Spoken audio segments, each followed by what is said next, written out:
Bienvenidos y bienvenidas a esta Casa de las Letras, que hoy se convierte en el refugio de esa figura que nos gusta tanto a tantos, que es la librería. A mí me gusta decir librería de viejo, librería de segunda mano, librería de lance. Ese templo, digamos, de los libros, donde buscamos joyas con ese encanto que no sabemos de dónde viene, porque muchas veces decimos, bueno, voy a buscar libros, en cualquier librería hay libros, y los libros casi siempre dicen las mismas cosas, pero me dicen que el libro, bueno, lo mismo es importante, tú no te preocupes, ellos son los que tienen que hablar, yo me voy a bajar en un momento, ¿vale? Lo importante es ello. Como decía, que tienen ese encanto extraño, ese encanto que nos subyuga, y no sabemos si es porque ha pasado por otras manos, porque otros ojos han leído esos libros, o porque realmente son joyas que no son inencontrables en otros lugares, por su antigüedad, por su estado, porque son primeras ediciones. Yo quiero pensar que es porque tienen la huella de otros lectores antes que nosotros. Por lo menos a mí es lo que me atrae más de las librerías de viejo. Y es muy interesante que nuestro amigo Ricardo, que está aquí en el centro, nos haya regalado este libro tan bonito, Ricardo Álamo, aquí, que hagan libros preciosos, en este caso sobre las librerías de viejo de tres lugares, de Sevilla, de Cádiz y de Jerez, tres lugares también, además muy unidos, yo sé, a su propia vida, pero además también muy unidos, lugares que están muy unidos entre sí, que tienen una relación larguísima, ¿no?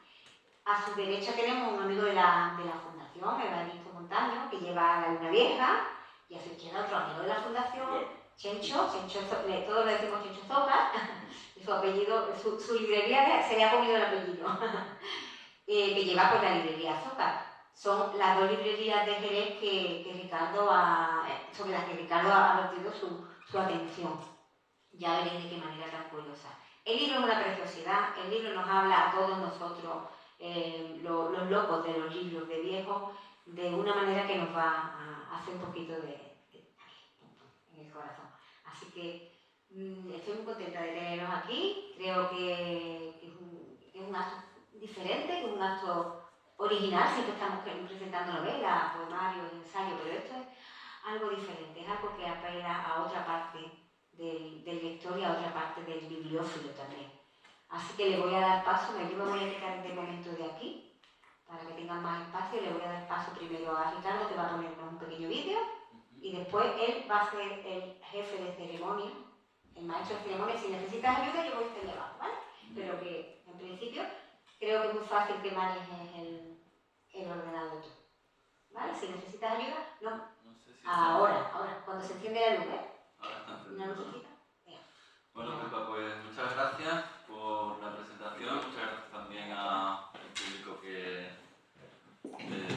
ha tenido la gentileza de acudir para escucharnos hablar precisamente de lo que en nuestra vida ha sido lo más importante, que son los libros. Los libros para nosotros tres y para en general aquellos que tienen una librería son como sus hijos. Los cuidan, los miman, incluso a veces los protegen de lectores o de clientes o de compradores que consideran que no son los más adecuados para tenerlos en sus bibliotecas. De hecho, en el libro cuento algunas anécdotas relativas a ese tipo de situaciones. No sé si a vosotros os habrá pasado en alguna ocasión que os ha llegado un cliente, que os ha llegado un comprador pidiendo un libro y vosotros habéis decidido no vendérselo porque creíais que no era el mejor cliente para tener.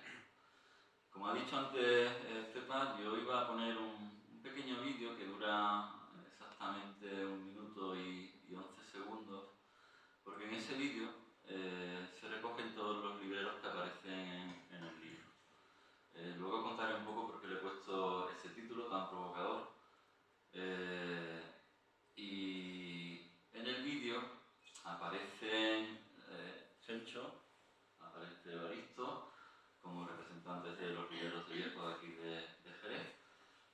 también Raimundo, que para ti, Chencho, particularmente no te trae buenos recuerdos, pero es el único librero de viejo que hay en Cádiz. Y por supuesto pues, aparecen los distintos libreros de viejo de Sevilla. Habría que hacer también, me parece, una distinción entre lo que es el librero de viejo, el librero de lance, el librero saldista y, en último término, el librero anticuario. Hoy en día prácticamente no quedan en España libreros anticuarios. De hecho, en Sevilla solo hay un librero anticuario, solo hay una librería dedicada al libro antiguo, que es la librería de Antonio Castro. El resto de los libreros hoy en día se dedican al libro de saldo, al libro más o menos de estos últimos años, novedades, saldadas, etcétera, etcétera, ¿no? Hay una teoría que tiene uno de los libreros que aparece en el libro, que es Abelardo Linares, que como sabéis pues, tuvo su primera librería en la calle Mateo Cago de Sevilla, que llamó Renacimiento, de la misma manera que luego la editorial que fundó la nombró de la misma manera, Renacimiento, y posteriormente se tuvo que trasladar, no porque él quisiera, sino por una imposición de los dueños del local, a unas naves que hay a las afueras de Sevilla, en concreto en Valentino de la Concepción, y allí es donde alberga más de 1 millón de libros. Abelardo tiene la teoría de que desde aproximadamente los años 50 hasta los años 90, cada década ha ido perdiendo un tipo de libro. Hasta los años 50 se podían encontrar todavía incunables. De hecho, librerías en Sevilla tenían incunables. Hasta en el Jueves, que es, como sabéis, un castillo que se hace en la calle Feria, se llegaron a encontrar incunables. Había carretillas que transportaban algunas de las libreras de Sevilla que todavía tienen ese tipo de libros. Esos libros ya hoy en día prácticamente no los vamos a encontrar, ni creo que hayan pasado por vuestras manos, porque hoy en día no se encuentran. A partir de los años 60, una década después, todavía se pueden encontrar en librerías de viejo libros del 19, principios del 20, etcétera, etcétera. Una década después, en los 70, era fácil encontrar libros de la generación del 27, por ejemplo. Una década después, ya los libros de los años 40, más o menos, también fueron desapareciendo.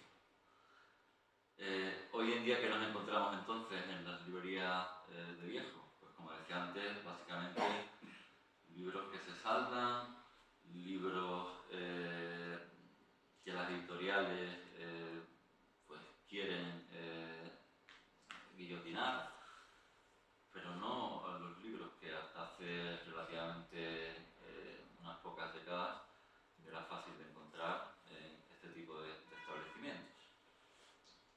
Luego ya, si queréis vosotros, me decís si Abelardo Linares está en lo cierto o no. Yo creo que sí, porque él es un gran librero, se ha recorrido las grandes librerías de segunda mano de España, todos los mercadillos, todos los rastros, y sobre todo las librerías y los mercadillos de Hispanoamérica. Y él se ha dado cuenta de la pérdida de ese tipo de libros. Es una pena, por un lado, porque eso hace inaccesible al bibliófilo, y no digamos ya al bibliómano, de la posibilidad de acceder, de conseguir ese tipo de libros, pero es la realidad. La realidad es que, y siento decirlo, las librerías de segunda mano tienen un futuro negro. Además, esa negritud viene dada por la competencia que hay en Internet. Hoy cualquiera puede vender un libro en Internet sin ser librero.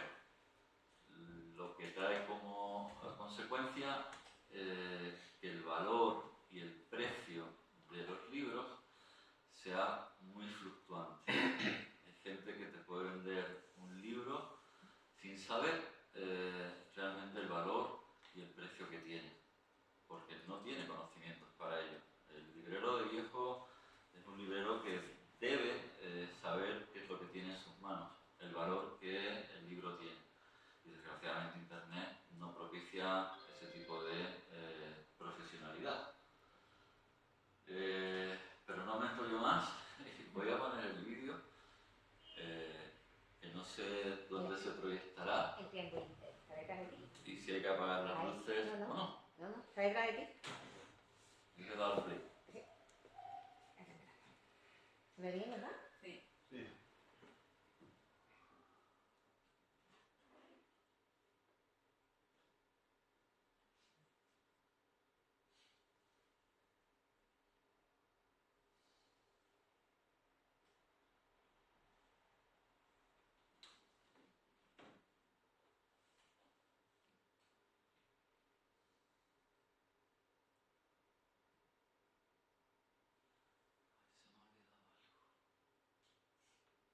Se me ha olvidado algo. Tenía música. Es que tenía sonido, Tenía antes oía. pero no sé dónde está. Yo no lo he quitado. Vamos a ver.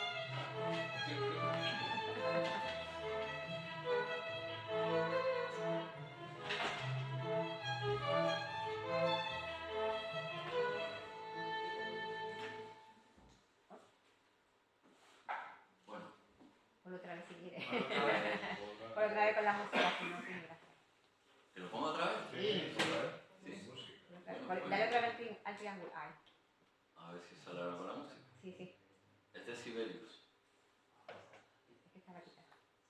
No la quita, no la quita. No, la quita.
Bueno, ya sí lo puedo dejar.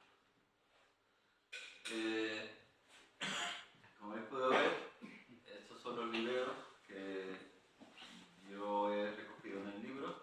De cada uno de ellos he hecho una semblanza.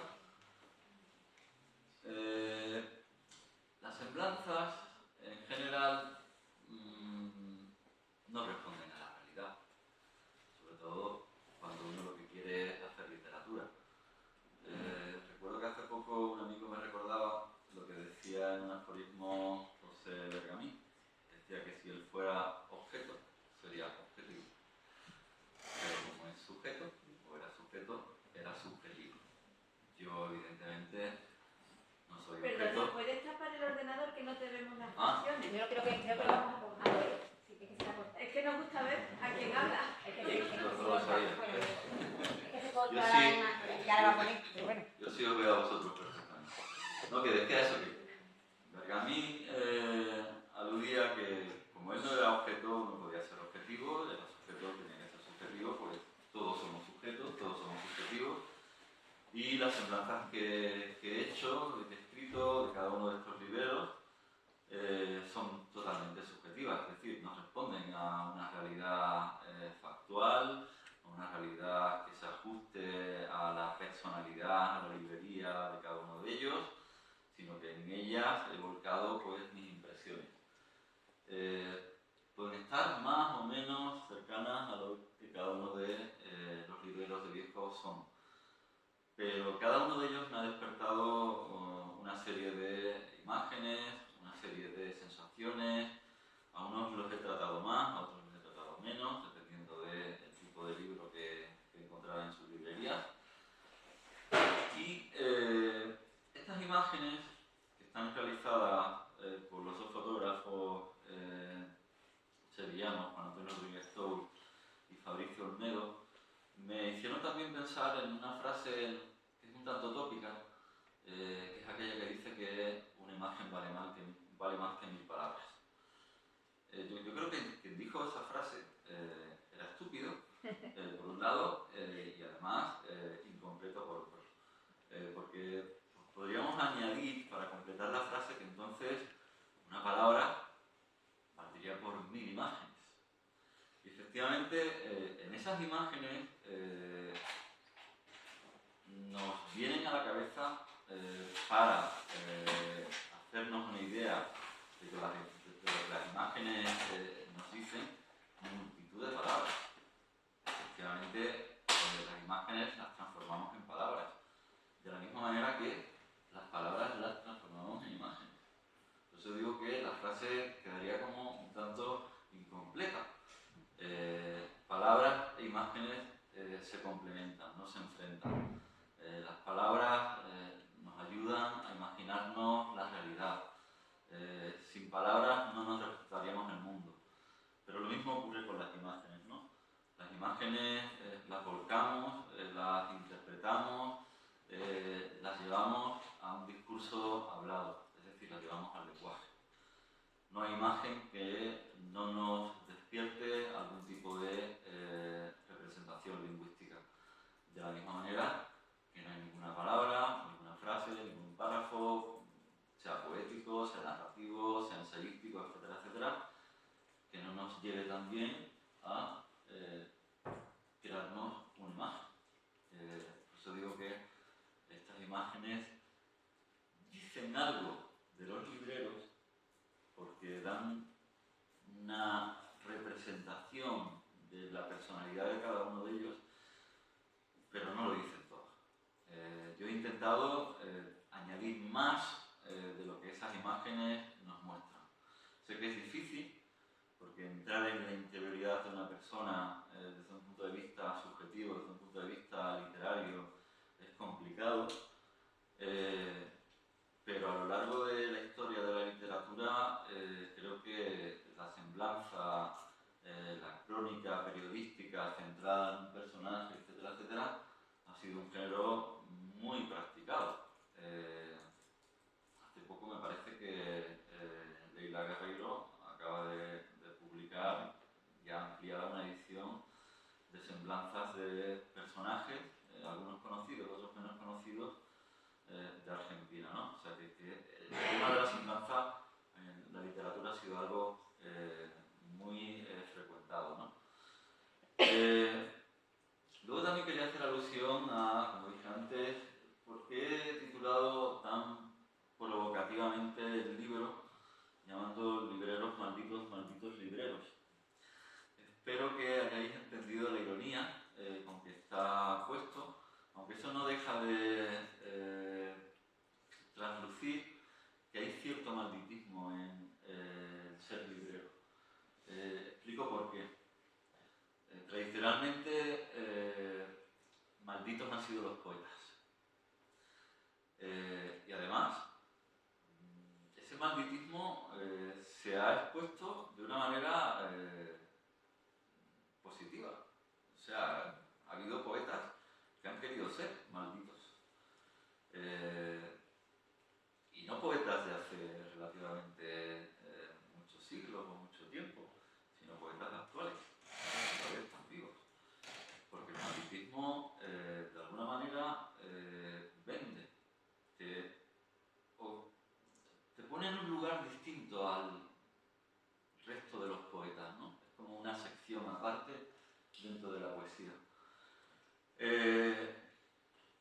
Que yo sepa, aparte de hablar de poetas malditos, también se ha hablado de lectores malditos. De hecho, hay un libro que se llama así, Lectores malditos, malditos lectores. Y luego ya, pues, está este libro que recoge lo que yo he visto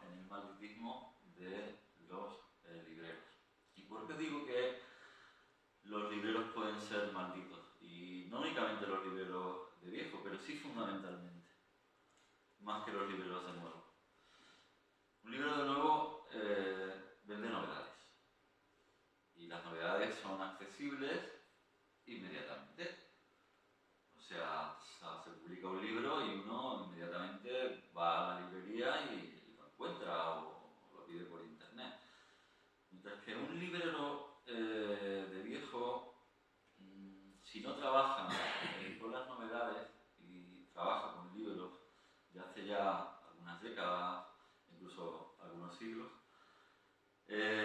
para un lector, para un bibliófilo, para un bibliómano que no tiene posibilidades económicas de hacerse con esos ejemplares que sí tiene el librero, entonces el librero sí se convierte en un ser maldito, en un ser envidiado y envidiable para el lector o para el comprador. Entonces esa es mi idea del malditismo de los libreros, que poseéis ejemplares que no están al alcance de todo el mundo. Sobre todo eso cuando hablamos de ediciones raras, de ediciones que no son las habituales que podemos encontrar en cualquier librería, ¿no? Pero vuelvo a insistir en que está puesto ese adjetivo con cierta ironía, pero traduciendo cierta verdad. Por ejemplo, cuando yo hablaba antes de Abelardo Linares, quienes conozcan su librería, que como decía antes ya no es una librería al uso, sino una gran nave industrial,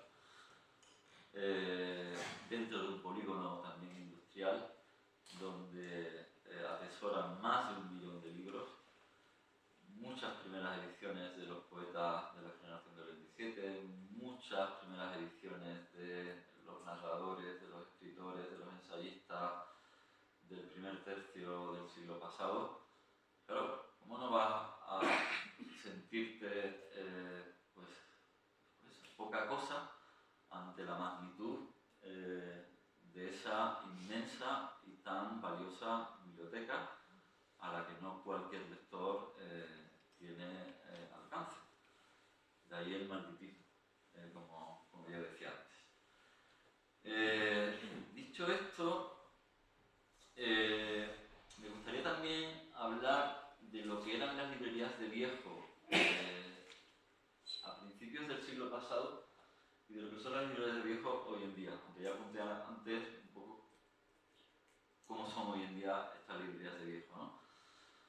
Las librerías de viejo a principios del siglo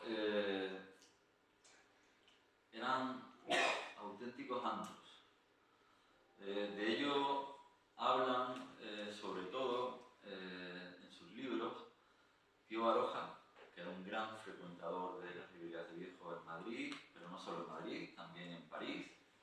Visitaba mucho a los buquinistas que ponían sus cajones en la ribera del Sena, ¿no? Y todavía lo siguen poniendo. Y también hablaba de las librerías de viejo, entre otros, de la época de Pío Baroja, Emilio Carrere. Ambos hablaban muy mal de los libreros de viejo. Decían ambos que casi todos ellos eran analfabetos, ignorantes, que no sabían lo que tenían entre sus manos, que no mimaban los libros, que no los trataban con el valor que un librero debe darle al libro. Entonces hacían unas descripciones malignas de lo que eran esas librerías, ¿no? Eso ha cambiado hoy en día.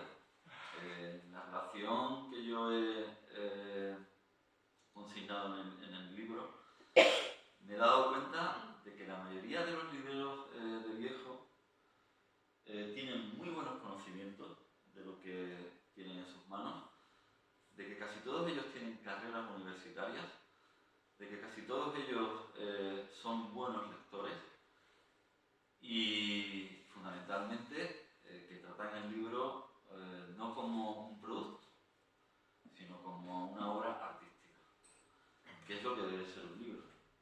Un libro no es un objeto cualquiera. Un libro transmite lo más espiritual. Por recordar la metáfora que utilizaba, por ejemplo, González Ruano, él cuando hablaba de los libros y hablaba de los libreros, decía que lo que ellos vendían era moneda espiritual. Pues verdaderamente es así. Es como lo que hemos escuchado antes de Sibelius, ¿no? tenga como objeto un formato material es algo más que un mero producto material. Porque la cultura, aunque sea un lugar común, algo trillado, etcétera, etcétera, va más allá de la mera mercancía, de la mera objetualidad. Nos informa, nos forma de cuestiones que nos hacen sentir y nos hacen vivir y nos hacen imaginar y nos hacen crecer, por supuesto, de una manera espiritual.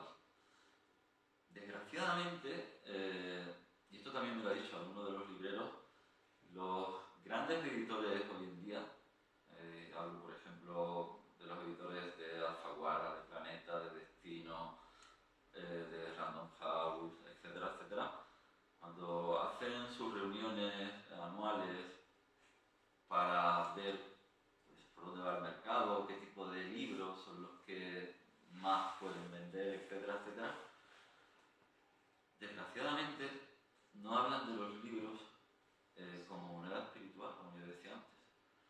Se refieren a ellos como el producto. Es decir, como si pudieran estar hablando de unos calzoncillos, unos calcetines o una corbata. Es decir, productos. No se dan cuenta, quizás porque sean grandes ejecutivos y lo que les interesa fundamentalmente es vender, que el libro no es una mera mercancía ni un mero producto, sino que es algo mucho más espiritual y mucho más importante. Eso por un lado. Por otro lado, quería hacer referencia también a lo que decía antes respecto a mi visión un tanto, yo no diría que pesimista, por supuesto nada optimista, pero sí realista, respecto al futuro de las librerías de segunda mano. Creo que la realidad, como decía antes, es que cada vez va a ser mucho más difícil encontrar librerías de segunda mano en las ciudades. Jerez es una ciudad grande, pero solamente tiene 2 librerías de segunda mano. 2 librerías de segunda mano en una ciudad como Jerez me parecen muy pocas librerías. La tuya creo que está en trances de cierre y de mudanza o algo así. No lo sé, porque he leído noticias en el periódico, no te quiero llamar, luego comentarás. 2 librerías en una ciudad como Jerez de segunda mano me parece muy pocas librerías. Una sola librería de segunda mano como es Cádiz, que tradicionalmente ha sido una ciudad volcada en la cultura, el progreso, etcétera, etcétera, me parece algo muy pobre para una ciudad como Cádiz. En Sevilla es verdad que hay más librerías, pero al mismo tiempo que algunas abren, otras cierran. Y casi todas ellas no suelen vender lo mismo. O sea, es difícil que uno vaya a Los Terceros, o vaya a Alejandría, o vaya a la librería de Daniel Boteros y encuentre libros diferentes, porque casi todos venden lo mismo. Como yo decía antes, venden las novedades, los saldos, etcétera, etcétera. Eso al final lo que hace es que compitan unas con otras con los mismos libros. Y a la larga es una mala competencia, porque no se genera un mercado, no se generan un tipo de libros diferentes en una librería a otra. Y lo que va buscando el bibliófilo o el lector cuando va a una librería o cuando va a otra son libros diferentes. Y eso no se está produciendo. Entonces soy realista en el sentido de que, por un lado, ocurre esto, que no hay grandes diferencias entre unas librerías y otras, y por otro lado, la presencia de Internet, que por un lado nos facilita las cosas, porque no tenemos que acudir físicamente ni desplazarnos a ningún sitio, pero por otro lado devalúa el precio de los libros. Me decía uno de los libreros, y creo que también esto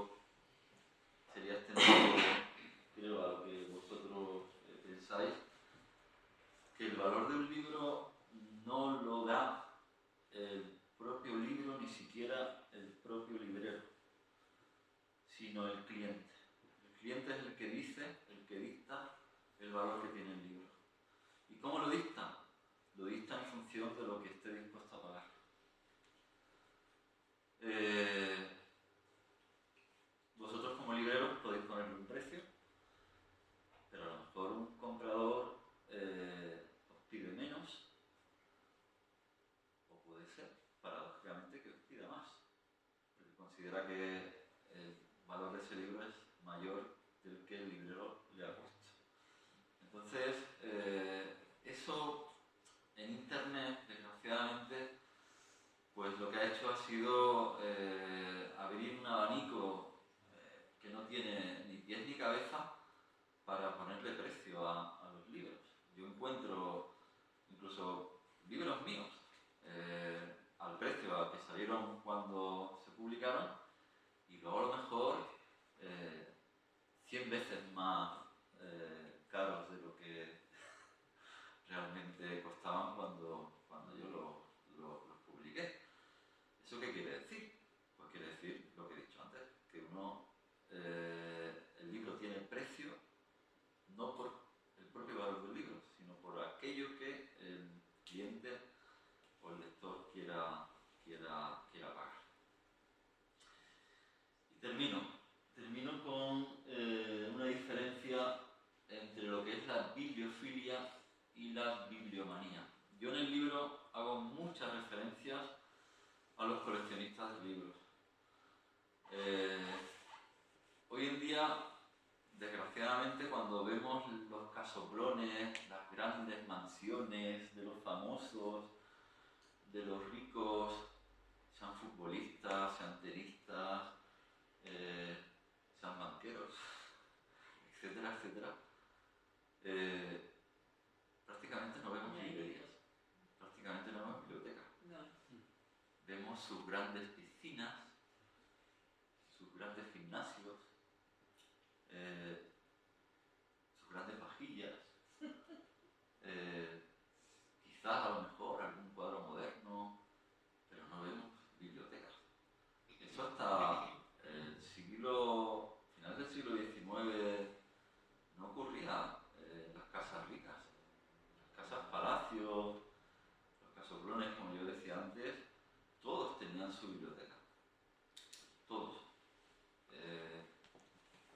Si nos comparáramos con los países anglosajones, y si habéis visto series y películas de las grandes casas de los aristócratas y de los nobles anglosajones, veréis que casi todas tienen grandes bibliotecas.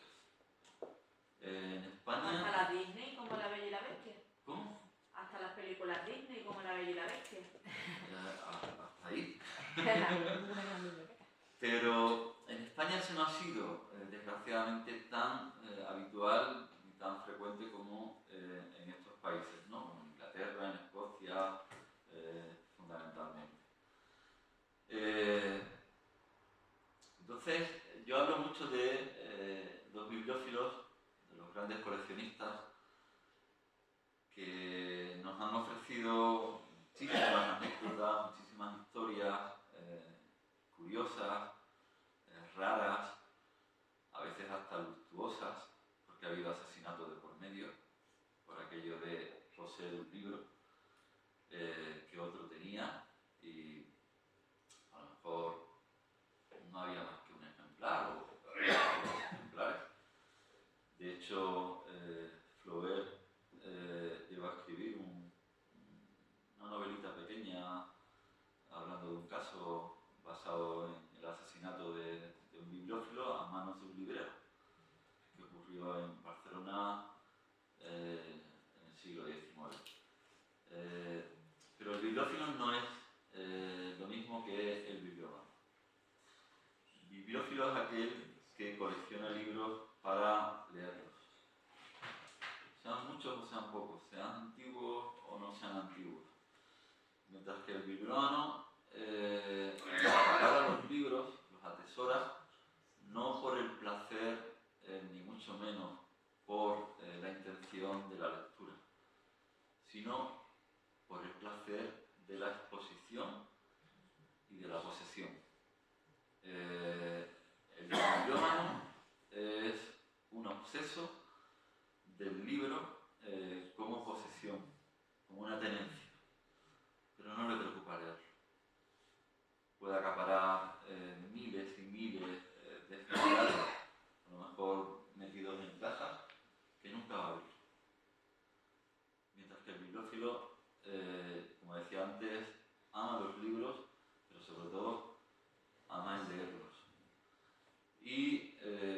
bibliófilo muy famoso francés, que también fue escritor, Charles Nodier, decía que entre la bibliofilia y la bibliomanía solo hay una crisis.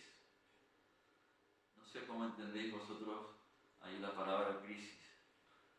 Lo que yo entiendo que quería decir Nodier es que lo que separa al bibliófilo del bibliómano es la locura. O sea, la crisis sería la locura. Hay una pequeña línea de separación entre la bibliofilia y la bibliomanía. Si uno traspasa esa delgada, fina línea, puede dejar de ser bibliófilo para convertirse en bibliómano. Entonces eso ya lo convierte, como yo decía antes, no en un amante, no en un lector, no en un amante de los libros, sino en un obseso, en un poseso, alguien poseído por los libros. Y no querría terminar sin hacer alusión a las fotografías que ahora vais a ver tanto de Evaristo como de Chencho, que hicieron los dos fotógrafos a los que hice referencia anteriormente, que son Juan Antonio Rodríguez Tous, que fue profesor de filosofía en la Universidad Pompeu Fabra, en Barcelona, durante muchos años, discípulo de Eugenio Trías, y que hizo algo que yo creo que hoy en día nadie haría, y es dejar la universidad, que es a lo máximo a lo que uno puede aspirar como enseñante, por regresar a un instituto de secundaria de Sevilla, no precisamente de los mejores institutos de secundaria, porque era un instituto muy conflictivo. Era como si hubiera dejado, digamos, el generalato dentro del ejército para volver a ser un soldado raso. Él, Juan Antonio Rodríguez Tous, al que yo y sus amigos íntimos conocemos por Nono, fue mi profesor de filosofía en el bachillerato.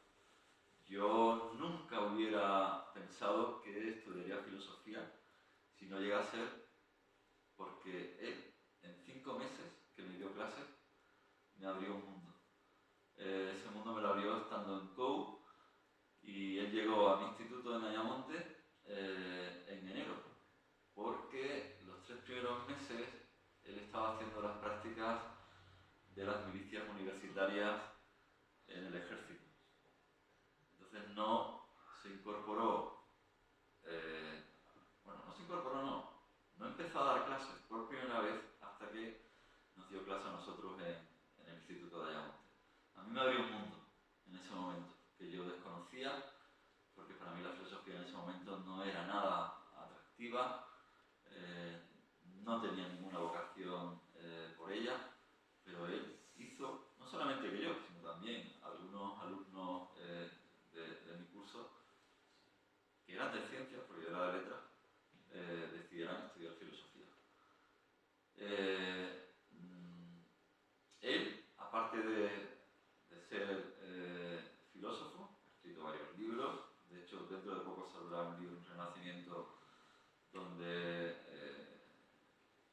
yo le haré un prólogo y selecciono sus artículos, artículos, son epílogos, lo llama él, que cada semana emite en Canal Sur, a propósito de cualquier tema del día, pero que él hace que sea intemporal o atemporal.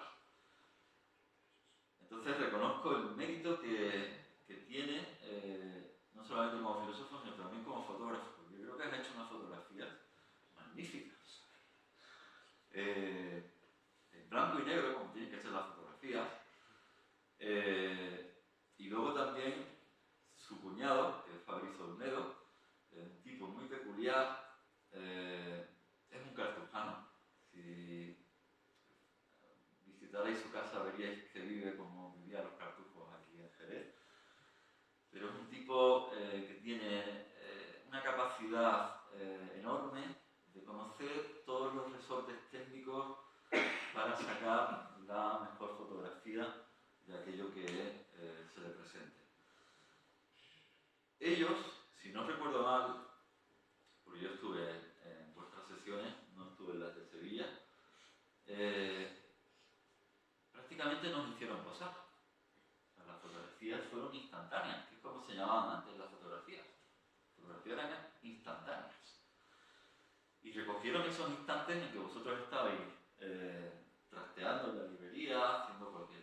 salido reflejadas, nuestra librería y vosotros como libreros, en un momento, en un instante, que creo que os refleja en parte como realmente creo que sois. Y con esto pues termino mi presentación. Le voy a dar la palabra primero a Evaristo, que ¿Ponemos la foto, no? creo que vamos a poner una fotografía y luego ya pues te damos la palabra. Si me queréis hacer alguna pregunta antes de que yo intervenga, pues es el momento, si no lo dejamos para después.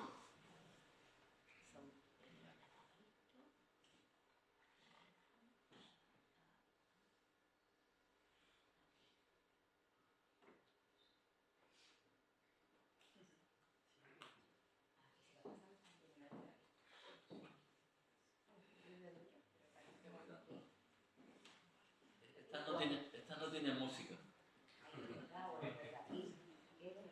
¿Qué vamos a hacer? Ahí quiero que se nos ocurra.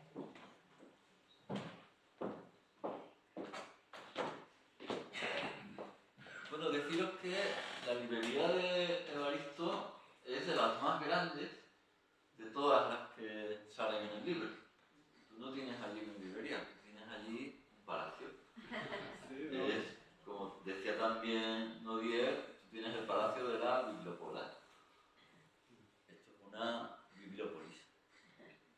No la tengo completa, hay 2 o 3 habitaciones que no están a la vista también.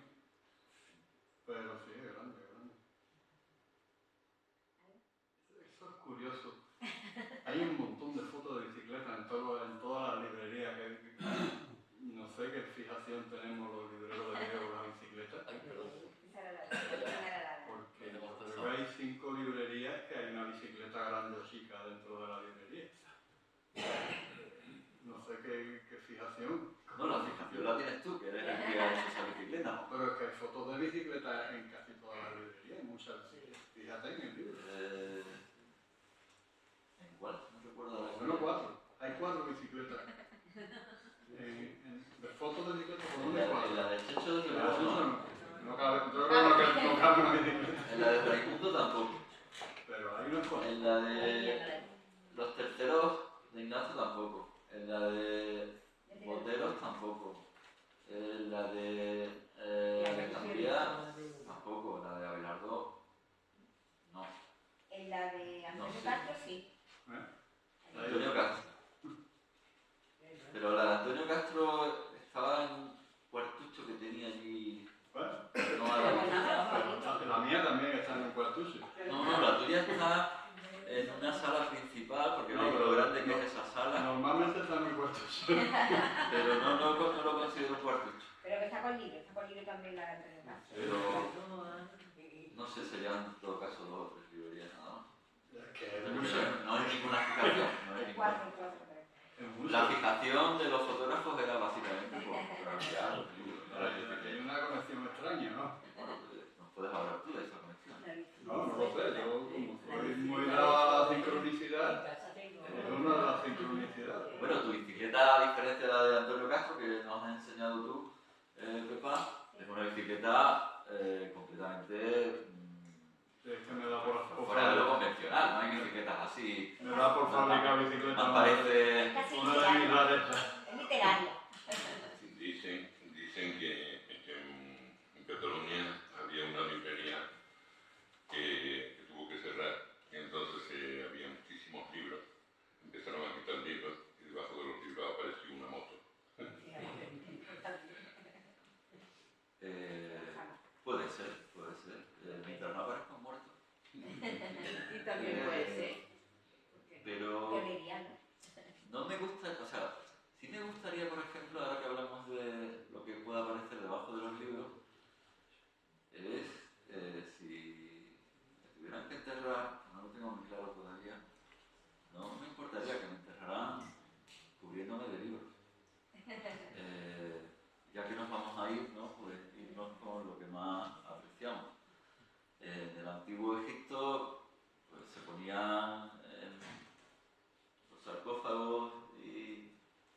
dentro de las tumbas funerarias, pues aquellos objetos que más apreciaban los que eran enterrados, ¿no?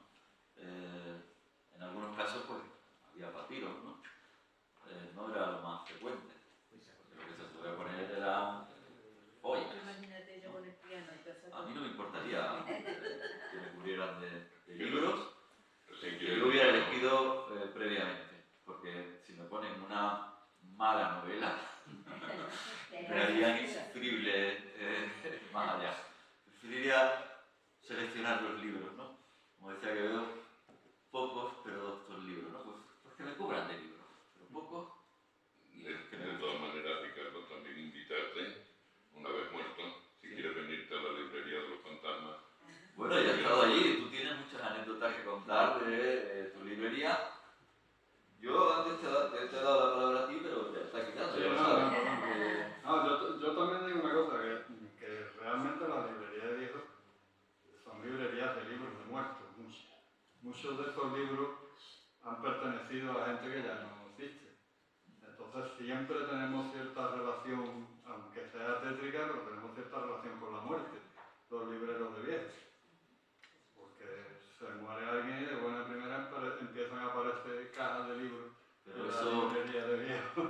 los que estamos vivos, no podemos más que agradecer. Sí. Nos va a pasar a todos. O sea, yo, que tengo alrededor de unos 13.000 libros, yo sé que mi familia, mi propio hijo, no se van a quedar con mis libros. Sí. Y sé que van a ir a parar, probablemente a lo mejor, a vuestras propias librerías o a cualquier librería. Pero es curioso Pero es porque que yo tengo muchos libros que he comprado en librerías de viejo y que algunos de ellos vienen con su nombre y apellidos, la fecha en que se compraron, muchos de ellos subrayados, con anotaciones, con comentarios, que por cierto suelen ser los que más atractivo tienen, no el libro limpio, porque te dice mucho del lector que tuvo ese libro en sus manos, ¿no? está más vivo un libro Efectivamente. comentado que un libro entonces, impoluto. tú dices que, a mí no me gustan los libros impolutos. tú dices que trabajas con la muerte, pero yo creo que en realidad Le damos vida trabajas con la vida, porque claro. los libros van pasando de mano en mano. Las librerías de viejos son librerías circulantes.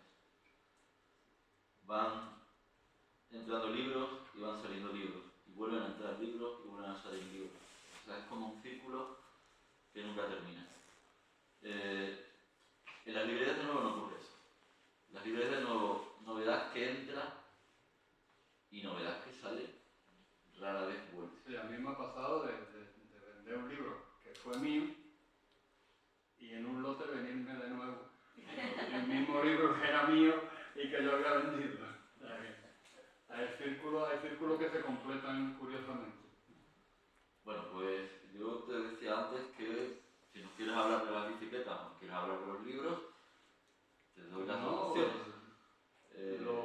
¿Por qué te hiciste librero? ¿Tú le ves futuro a la librería? La culpa es de mi hermana que está ahí en la esquina. Porque empecé en el mundo de la literatura escribiendo gracias a la fundación, que empecé haciendo cursos de escritura aquí con Mauricio Ricano, aquí en ese mismo sitio. Y a partir de ahí tenía el local vacío y mi hermana me animó, como teníamos un montón de libros en casa. Y yo ya estaba un poco metido en esto porque yo soy un poco diletante en esto. Yo, por ejemplo, llevo toda la vida con los libros, pero yo tengo 4 oficios. ¿A cuál más raro? Entonces, casi de rebote, pero siempre he estado metido, siempre he sido lector y siempre hemos tenido libros en casa. Antes de casarme, mi madre siempre tenía libros, era una aficionada a la Agatha Christie y a la novela negra, y de ahí nos hemos surtido mi hermana y yo, de los libros que había en mi casa. Y más o menos por eso, ya estaba metido en este mundo, pero por la manera más artística quizás. He venido por el arte más que por la bibliofilia o la bibliomanía, como digo. Esto me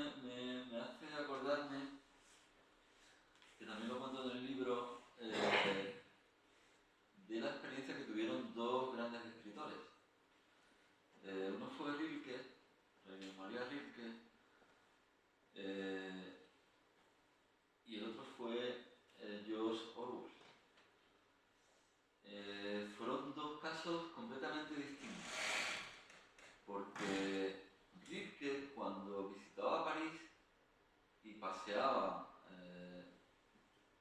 por las calles donde se concentraban las librerías de viejo, siempre sentía una gran atracción por el trabajo del librero. Le producía una tranquilidad, una quietud, una paz, ver a los libreros a la puerta de la librería o sentados dentro. Él incluso habla de algunos libreros que tenían un perro a sus pies.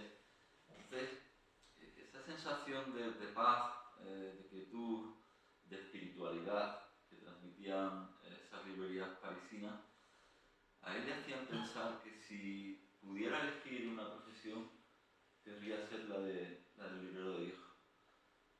Pero luego está el reverso del Rilke, que fue el de Orwell.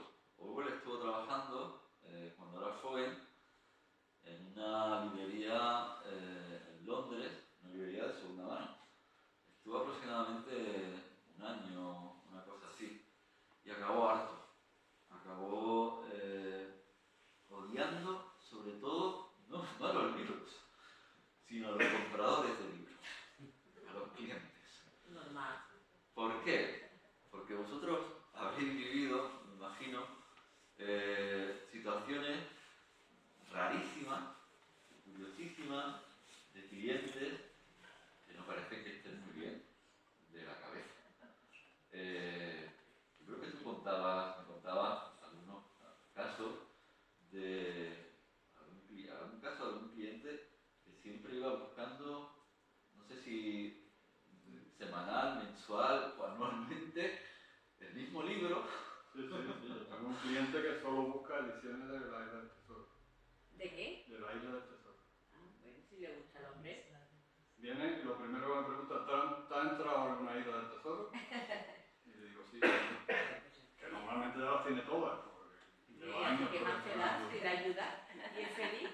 Si no, también me parece muy bien. Yo, en cuanto entro en una Isla del Tesoro rara, pues la Para ir a traigo guardar y ya está. y ya se lo guardo. Este es para mi amigo el loco, el pirata. No, hombre, si es que entre gente un poquito singular, me considero, pues yo me lo paso bien. A mí me aburre más la gente corriente, quizás, Vulgar, claro que sí. que ese tipo de gente tan singular, porque yo la verdad que sobre todo como escritor, porque claro, yo ya es que algunas veces están metido Luego lo retrasas en tu relato. claro, están metidos dentro de los cuentos, los clientes oledores, Peculiares. que lo primero que cogen el libro y lo vuelven, los que lo abren y miran la estampa o las ilustraciones, los que se fijan en la textura del papel, los que miran el canto, los perfeccionistas que no quieren ni una doblez, ni un subrayado. Pero yo me divierto mucho. Yo soy una perfeccionista como tú dices, y sin embargo yo un día, adrede, me colé, yo fui a hacer un examen acá de la universidad. Y digo, pues me voy a ir a Raimundo, que quiero buscar algo. Yo iba ya con una idea, soy bruja, ¿no? Y entré y lo vi y digo, ¿ese libro cuánto vale? Y me dice, ese libro no te lo vendo. Digo, ¿por qué? Dice, porque está roto. Digo, ¿es que lo quiero? Dice, es que está roto. Digo, pero es que lo quiero. Dice, ¿y qué hacemos si está roto? Digo, pues yo lo arreglo. Y casi me lo regaló. Un libro de 1895. Y no es el mejor, pero es una de las joyas de mi biblioteca. Y yo lo arreglé. Sé que he hecho mal, porque no debía de haberlo arreglado, pero si no, no podía leerlo. Y lo pasé, me pareció peculiar y casi me lo regaló. Dice, ¿cuánto me quieres dar? Digo, ¿estoy estudiando? Dice, ¿cuánto me da? Digo, no, yo lo que tú me pidas. Dice, mira, dame de euro para ti. De 1895. O sea, El que el libro se precio- llama, el libro es de un jurista que también era poeta y yo que estaba estudiando Derecho entonces. Y me atrajo mucho la simbiosis entre jurisdicción y poesía. El libro es de Magín Morera y Galicia. Y está ilustrado y todo. O sea, que es lo que yo decía antes, que el precio lo pusiste tú, El precio lo puse yo. no el librero. Lo que tú estabas Lo que Bueno. tenía, pues. Voy a poner las fotos de nuestro querido Chencho Petrapiello. Escribe, yo te lo dije, tú no lo sabías, en uno de los volúmenes de sus diarios, cuando él viene a Cádiz y tú trabajabas en la librería de Raimundo. Entonces él entró allí y tú estabas para atenderlo. Y hizo una descripción tuya que aparece en uno de los volúmenes de sus diarios.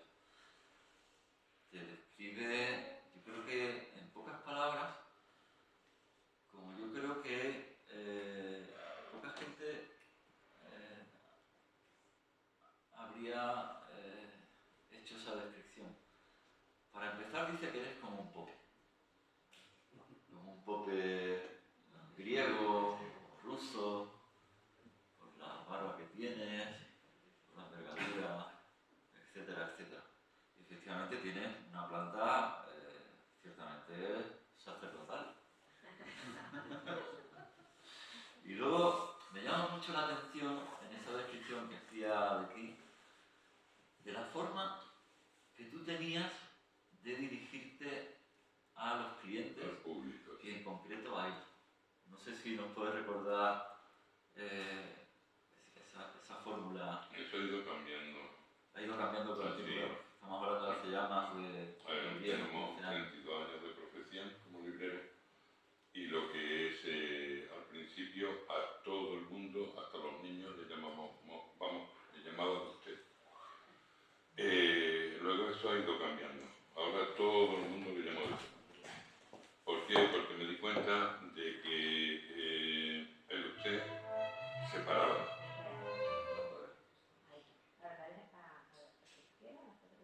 del Chencho. Yo creo que metió esta Es la última que en la carpeta de ¿Esta es?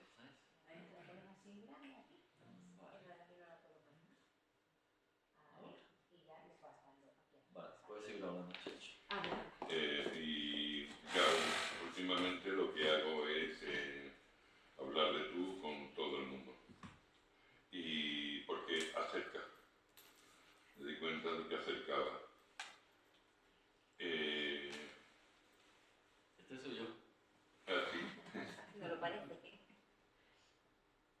Sigue, sigue. ¿Empiezo a hablar? Sí, sí. Bueno, antes que nada, comentar que yo estoy loco y que soy un maldito, ¿vale? Para mí, condiciones sine qua non para ser librero de segunda mano.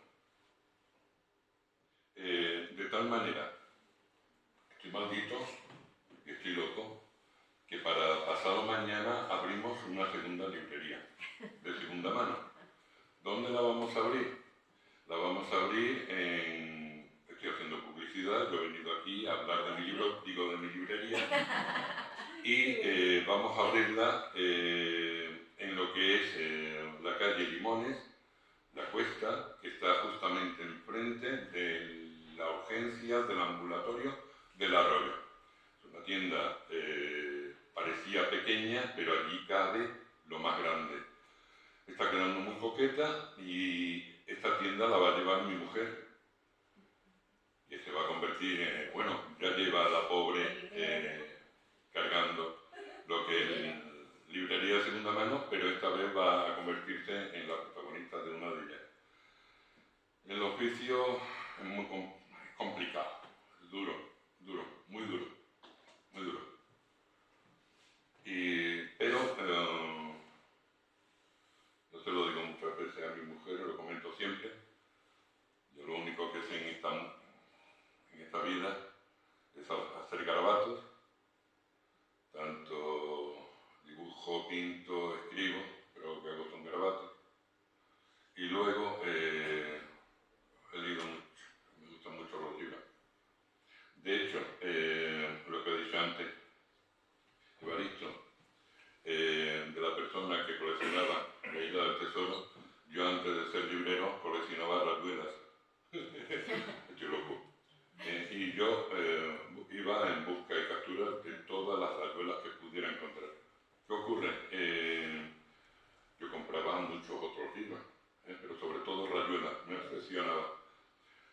Cuando me metí al librero, al principio fui librero a cuenta ajena y luego ya me convertí, entre comillas, en el protagonista. Y cuando me convertí en el protagonista, pues vendí casi todas las ediciones. ¿Por qué? Porque hay libreros que van reservándose libros. Problema que hay, si tú te vas reservando libros, los mejores libros te los quedas tú. Entonces ya no los vendes. Y hay veces que se pasa muy mal con estas actividades y hay veces que inclusive pues, se puede pasar hasta un poquito, no de hambre, pero sí, de hambre con minúscula, como yo le digo.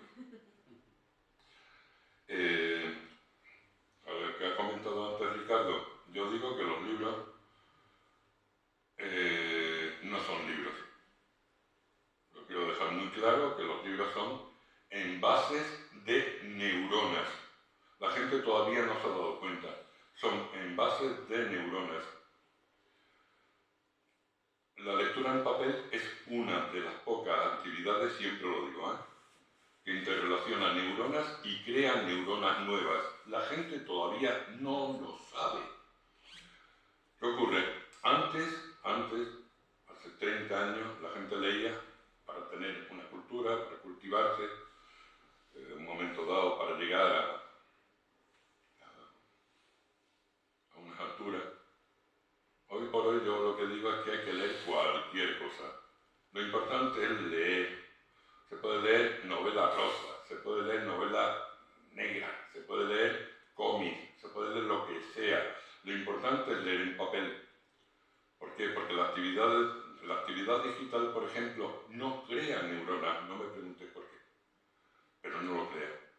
Entonces es muy importante leer en papel, la gente no se da cuenta. Y el 80% de la población no lee, con lo cual esto lo tiene podrido. De la gente que lee, el 20%, el 10% lee en digital. Con lo cual, hombre, tú sabes, pero esto se le va pudriendo también. Porque lo que crea neuronas es el libro en papel. Normalmente, también lo comentó Ricardo, hoy por hoy casi todas las librerías de segunda mano no son de segunda mano. Mentira, mentira podría. Son restos editoriales. Por eso uno va a cualquier feria del libro antiguo y se encuentra en todos los puestos lo mismo. En cada puesto lo mismo. Jerez tiene muchísima suerte. Problema que tiene Jerez. Aquí no se lee. Aquí no se lee. Yo estoy trabajando sobre todo para forasteros y extranjeros. Jerezanos muy pocos, muy pocos. ¿O será que no vienen por mi librería? Porque todo hay que decirlo, yo estoy loco y soy maldito, ¿vale? ¿Qué ocurre? La gran mayoría de las librerías trabajan con restos editoriales. Jerez tiene muchísima suerte, porque tiene Averisto y lo siento, me tienen a mí. Porque los dos trabajamos segunda mano, auténtica segunda mano. Restos editoriales, yo en mi vida un problema, la gente no se da cuenta. La gente no se da cuenta. También porque tienen sus problemas, tienen muchas cosas en que pensar, yo lo entiendo, yo lo entiendo.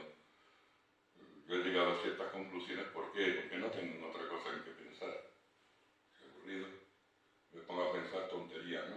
Y una de las tonterías a las que llegué a la conclusión de que el problema de que la cultura esté acabando y que el arte también es la decoración. La decoración zen y minimalista. Han creado esa decoración y lo que han ido buscando es engañar a la gente y darle coba. Uno llega a cualquier casa con decoración zen o minimalista, no encuentra un libro. Y antes en cualquier casa te encontraban lo que eran cuadros y esculturas. Eso ha muerto. Los pintores de ahora no tienen a quién venderle la obra.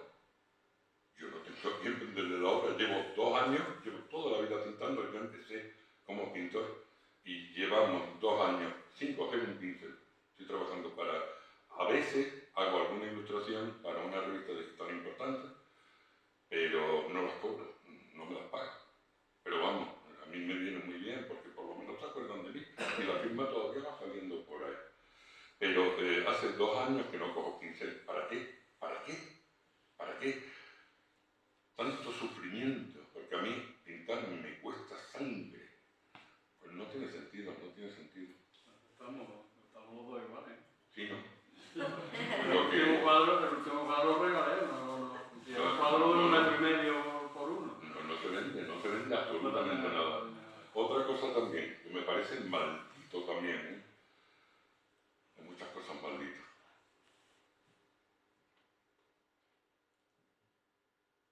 En pro de la cultura, en pro de la cultura, en pro de la cultura, mercadillos. En pro de la cultura, gente que se busca la vida en la calle vendiendo libros. En pro de la cultura, hay que ver qué detalles que las cofradías venden libros. En pro de la cultura, la ONG. Hay que ver la ONG, increíble, que venden libros. Las asociaciones venden libros también. Mira cómo al lado de la Moderna no se pone una ONG o una asociación a vender cerveza a 10 céntimos. Eso no lo hacen. El booking. Yo dejo un libro en la calle y ideas más románticas, más bonitas. Hay que ver que se entrega a la gente la cultura, porque deja los libros en la calle para que llegue alguien, recoja los libros, y esos libros pasen de mano a mano. De mano en mano. A mí no se me ocurre dejar un anillo de oro en una calle. Se lo puede enviar un perro, se le cae lluvia, puede llegar algún perro, puede partir. No se me ocurre dejar un anillo de oro en la calle. Un libro así, es booking. Estoy ayudando a la cultura. Bien, todo lo que he referido es intrusismo y va en contra de las librerías de segunda mano. Cuando desaparezcamos las librerías de segunda mano, a ver qué hacemos. La cultura se va, si lo digo, a hacer puñetas, ¿vale? Hay que darse cuenta. Cuando se entregan, se donan libros o lo que sea, hay que donarlos a librerías de segunda mano. A asociaciones, a ONG, a librerías de segunda mano. ¿Por qué? Porque en las asociaciones, la ONG, si no venden los libros, normalmente los tiran. Los libreros de segunda mano, normalmente tenemos cuidado de los libros. Ahora, yo nunca había tirado un libro. Ahora, con el problema que tenemos ahora, tenemos un pequeño problema, no sabemos si vamos a seguir con la librería, la antigua o no. Y entonces nosotros tuvimos que desprendernos de bastantes libros. Eran libros que no tenían salida, pero nosotros cuidábamos de ellos. Pero ha llegado el momento en que no podemos. Y otra cosa que decía Ricardo, que no se lee. Por Dios santo, ¿cómo que no se lee? Yo me acuerdo, cuando yo era niño, yo tenía 10 años, y en mi colegio, yo soy de Cádiz, yo estudié en Balcácer, un colegio público, y yo creo que éramos 5.000 niños, yo qué sé cuántos niños había ahí metidos. Allí en la biblioteca solamente aparecíamos 5 niños, 5. Los más gorditos, los más apocados, 5 niños, 5. Ahora mismito, los chavales no paran de leer. No paran de leer. Sí, hombre, leen los chats, leen digital, pero también hay que tener en cuenta otra cosa. Él dice que es pesimista, yo soy muy No, yo optimista. he dicho que eras realista. No, pues yo creo que no lo eres, lo siento. Yo soy muy optimista y yo pienso, vamos a ver, la juventud de ahora, los chavales que tienen menos de 20 años, no han tocado mujer, no han tocado hombre, no han tocado un balón, no han tocado un libro, están locos por tocar. Están locos por tocar y por poseer. Eso sí, como bien sabemos, el poder quiere acabar con la mitad de nosotros le estorbamos, nos quieren matar. Y luego aparte también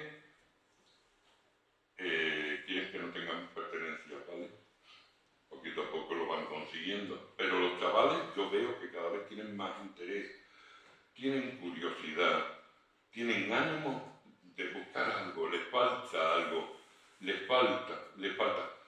Han acabado con todo. Nosotros hemos tenido también mucha suerte porque hemos vivido cosas que ahora mismo la juventud no vive. Y esas cosas les faltan y ellos lo notan y andan buscando descubrir cosas. También, todo hay que decirlo, yo creo que una librería no puede ser algo del siglo XIX, no puede ser una cosa anquilosada, no se puede dedicar solamente a vender libros, tiene que ser algo más, tiene que ser una especie de museo, hay que recibir al cliente, hay que entregarse al cliente, hay que buscar algunas estratagemas para ir atrayendo al cliente. Uno tiene que buscar lo mejor o lo más atractivo, que no sean libros, que haya en una librería, una columna del siglo I a.C., una mesa de caoba preciosa, maravillosa, un cuadro yo qué sé, de Rubens o de Rembrandt, yo qué sé de quién, unos fantasmas que anden por la librería. Y no es que yo hable de los fantasmas, ha habido más de 16 grupos paranormales que se han quedado flipados en la librería. Si queréis y no habéis ido por la librería, pasaros, que vais a flipar con los fantasmas, ¿vale? No se dejan ver, si sois sensitivos, sí. Y ha estado Cuarto Milenio, y en Cuarto Milenio estuvo Aldo Linares encontró 3 fantasmas, pero solamente sacaron el programa 1.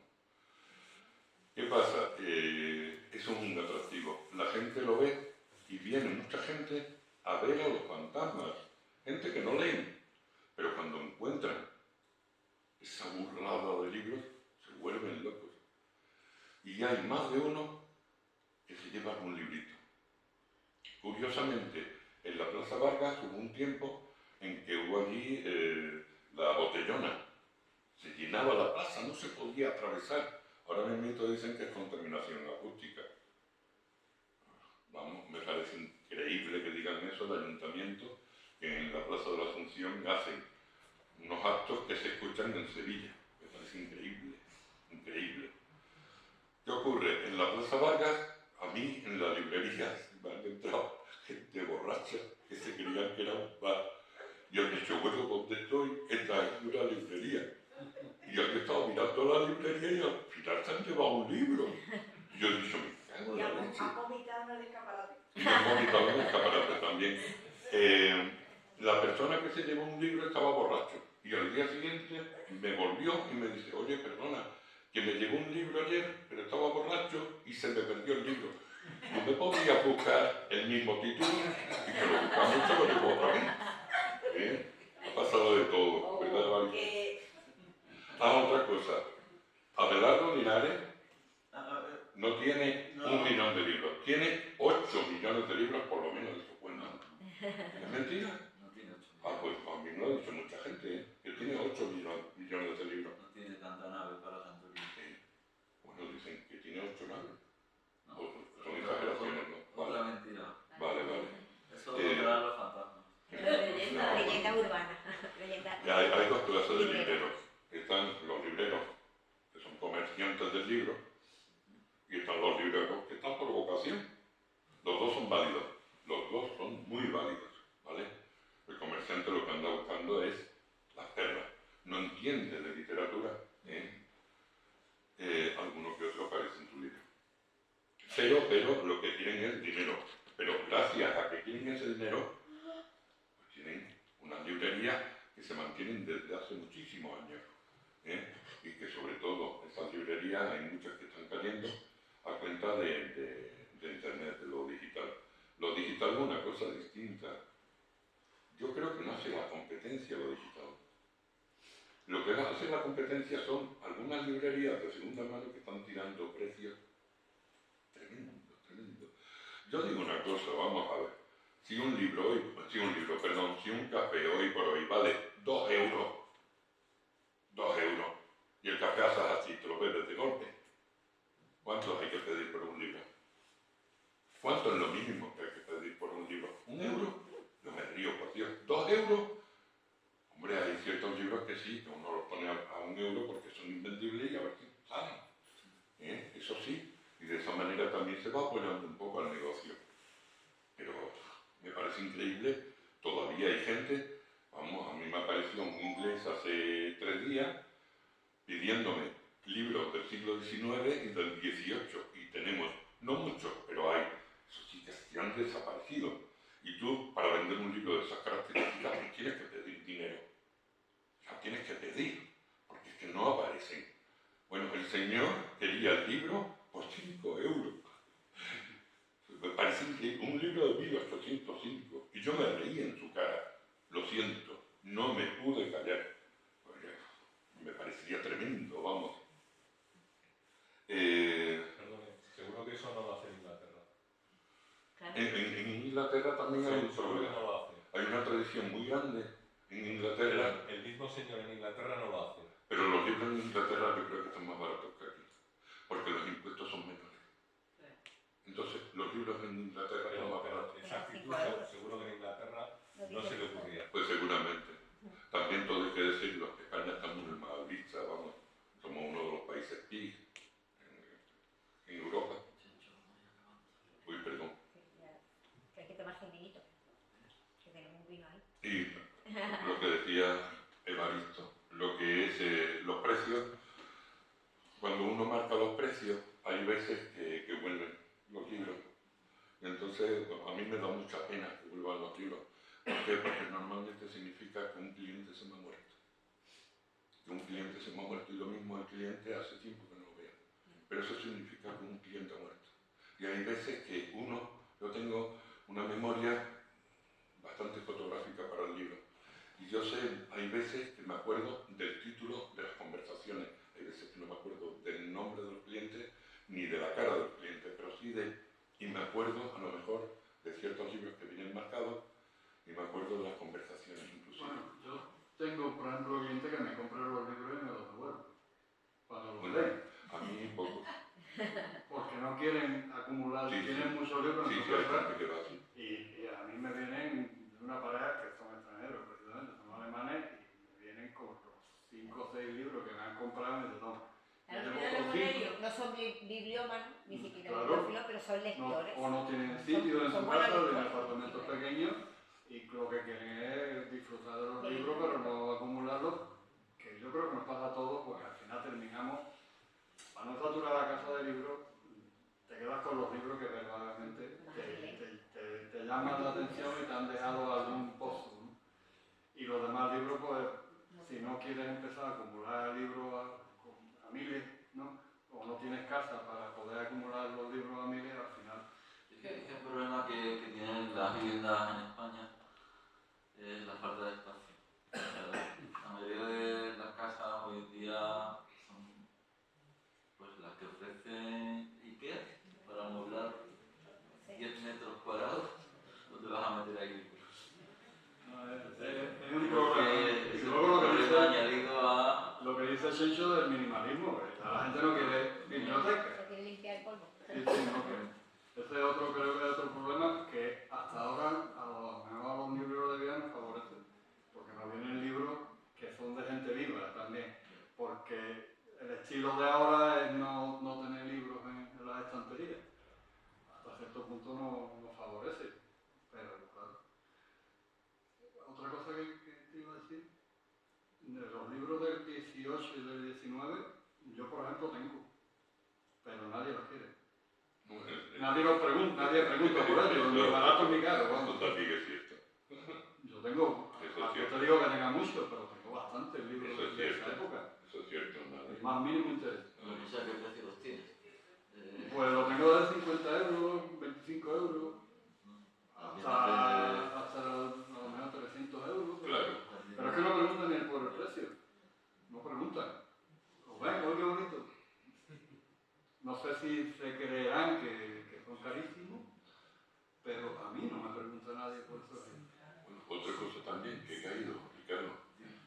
Hoy por hoy, los colegios, yo no sé si a ti también te habrá pasado, Evaristo, los colegios llegan con las bibliotecas enteras para vendérnoslas. No tienen libros de papel en los colegios. Las bibliotecas tampoco. Los libros que tienen son de nuevo. No lo entiendo. No lo entiendo. No es lo que decíamos antes, la falta de espacio, el tiempo que pasa en que un libro no ha sido leído. Yo tengo aquí un amigo que en Sevilla va a la biblioteca que hay en el Prado de San Sebastián y todas las semanas se lleva unos cuantos ejemplares del Furgo. ¿Por qué? Pues porque no se leen, porque hace falta el espacio que ocupan para los libros que acaban de salir, etcétera, etcétera. Ese es un problema añadido. No se puede tener todo. Los gustos además son muy cambiantes. Tú decías, tengo libros del siglo XIX, final del siglo XIX. Bueno, si tienes alguno de Azorín, cuando todavía no fumaba con Azorín, pues a mí me interesaría. No llegaba tanto, pero lo que sí te Si digo tienes algún libro de Campoamor, pues bueno, aunque no sea mi poeta preferido, pero también es un libro interesante. Ahora, si tienes un libro del siglo XIX de un autor que no nos dice nada, pues va a ser difícil que lo venda. Por retomar otra vez el nombre de Trapiello y de Francisco Rico, por cierto, él decía, ambos decían que los incunables, por muy caros que sean, ¿no? Y por muy valiosos que sean, desde el punto de vista bibliográfico, son libros infumables. Sí. O sea, que no tienen ningún valor literario en general. Y ahora, al que acapara un incunable, pues claro, piensa que puede tener allí Sí, es un objeto, un es un tesoro objeto. magnífico, ¿no? Pero, Yo una cosa curiosa que tengo familiar es que la primera referencia que tenemos en mi familia del libro viejo era los libros que mi bisabuela, que tenía una carbonería en la Plaza de Belén, le quitaba las hojas para envolver el picón. Esa es la primera referencia familiar del libro antiguo en mi familia. Que lo usaba de envoltorio, ¿no? Lo usaba de cartucho, los cartuchos para el picón lo hacía con libros antiguos. bueno, por señales de pues vamos a ir cerrando ya esto. Yo quería agradecer en último término la presencia del editor del libro, de Pedro González, que creo que ha hecho una magnífica edición. El libro es muy bonito, tanto por fuera como por dentro. Y creo que Pedro González, que es, aparte de librero, profesor, es editor, edita poco, pero lo que edita lo cuida, lo mima, como pocos editores hacen hoy en día. Y creo que este libro pues es una preciosidad y yo te lo agradezco, igual que te agradezco que publicaras mi otro libro en tu editorial, que se llama, ¿te acuerdas? Escritos de Radio. Bueno, pues muchas gracias a todos y espero que haya otra ocasión. Yo quiero comentar que quedáis todos invitados a pasado mañana, a ver si os veo. Bueno, yo no os voy a ver, os vería a mi mujer en todo caso. En la calle Limones, la Cuesta, enfrente justamente de urgencias del ambulatorio del Arroyo. Y el cartel todavía no tenemos puesto rótulo, espero que lo pongan mañana por la mañana. Si no, pondremos un cartelito muy pequeñito, ¿vale? Hasta que nos pongan el rótulo grande. ¿Cómo se va a llamar? ¿Perdona? ¿A qué hora? A las 11, de 11 a 2. Se va a llamar igual